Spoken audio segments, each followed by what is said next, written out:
Halo Sobat Nas, kembali lagi di kontennya Nas. Kali ini kita akan belajar tentang waktu nih. Siapa yang di sini masih ngerasa 24 jam dalam sehari itu belum cukup? Biasanya nih, setelah berkegiatan, mungkin pada saat sebelum tidur, kita tuh suka mereview apa sih yang kurang hari ini. Terus juga kita suka ngecek kalender kita lagi, apa-apa saja yang sudah kita lakukan dan apa juga yang belum sempat kita kerjakan.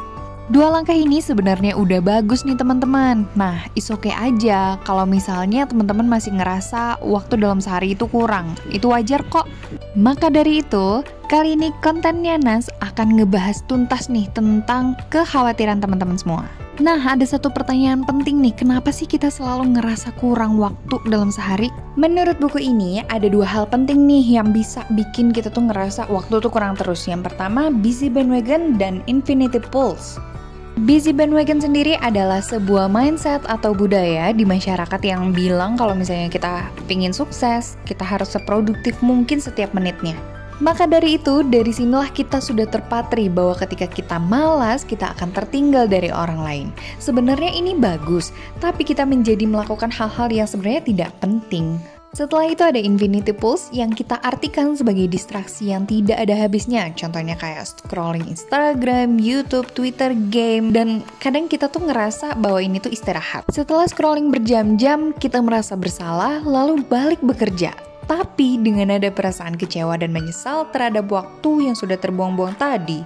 Ini sering banget dirasain buat teman-teman yang WFH nih, makanya aku suggest teman-teman membaca buku Time Management for Dummies nih. Aku udah ngerangkumnya di dalam video ini dengan tips-tips praktikal yang teman-teman bisa langsung cobain. Nah, mungkin teman-teman udah tahu nih tips-tips tentang time management yang lain dari YouTube, dari buku, tapi belum works juga nih di teman-teman. Ya mungkin belum pas aja. Nah, berikut ada 6 poin nih yang bakal aku suggest ke teman-teman mulai dari lingkungan, terus juga dari diri sendiri, dan apa yang harus dirubah nih oleh teman-teman. Yang pertama adalah mengerti akan kebutuhan diri sendiri dan juga kondisi lingkungan teman-teman nih. Contohnya nih, kalau misalnya teman-teman nggak bisa banget dengar suara berisik, ya bikin space teman-teman sendiri. Nah, terus atur pencahayaannya yang bagus nih teman-teman. Misalnya kayak desk kita menghadap ke jendela, itu akan mempersilahkan cahaya dan juga angin natural masuk. Yang kedua adalah ajukan pertanyaan ini ke dalam diri teman-teman. Apakah teman-teman udah cukup well organized? Apakah teman-teman udah bisa membagi waktu antara pekerjaan dan juga keluarga? Apakah teman-teman gak pernah lupa nih untuk nge-take care of your pet? Atau bahkan menyediakan waktu untuk memperbaiki keran kamar mandi yang rusak? Tips yang ketiga adalah mempertimbangkan pro dan kontranya bekerja dari rumah nih. Contohnya adalah deadline. Kamu harus bisa membagi waktu antara deadline dan family events kamu dan juga mengkomunikasikannya agar tidak ada salah paham. Selanjutnya, mengerti akan kebutuhan diri sendiri. Kalau misalnya kamu udah ngerasa di rumah itu terlalu berisik, kamu bisa pergi ke cafe atau working space yang hanya ada kamu dan pekerjaan kamu agar kamu lebih fokus. Contohnya nih, ketika tetangga kamu sedang memperbaiki rumah dan kamu ingin lari dari kebisingan itu, kamu bisa pergi ke cafe untuk mempunyai waktu intim dengan pekerjaan kamu.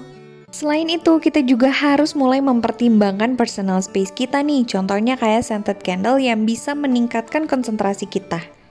Gak hanya itu, peralatan seperti meja laptop dan juga scanner bisa membuat pekerjaan kita lebih efisien dan efektif. Kalau teman-teman terlalu lelah atau bahkan kesulitan tidur, boleh banget loh seduh herbal tea seperti ini.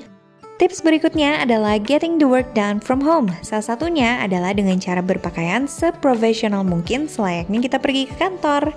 Hal ini bisa menjadikan kita tersugesti untuk lebih termotivasi bekerja. Tips-tips tadi adalah tips praktikal yang harus langsung dipraktekkan oleh teman-teman biar kerasa benefitnya. Nah, teman-teman juga boleh cerita nih pengalaman pribadi teman-teman di kolom komen ya. Sekilas nih tentang Nas Consulting and Research, dalam kesehariannya kita bisa bantu bisnisnya teman-teman dengan konsultasi proses bisnis, riset pasar dan pemasaran, dan masih banyak lagi. Ikuti kami di media sosial kami, website, Instagram, and LinkedIn untuk tips-tips bisnis lainnya. Sampai jumpa di video selanjutnya.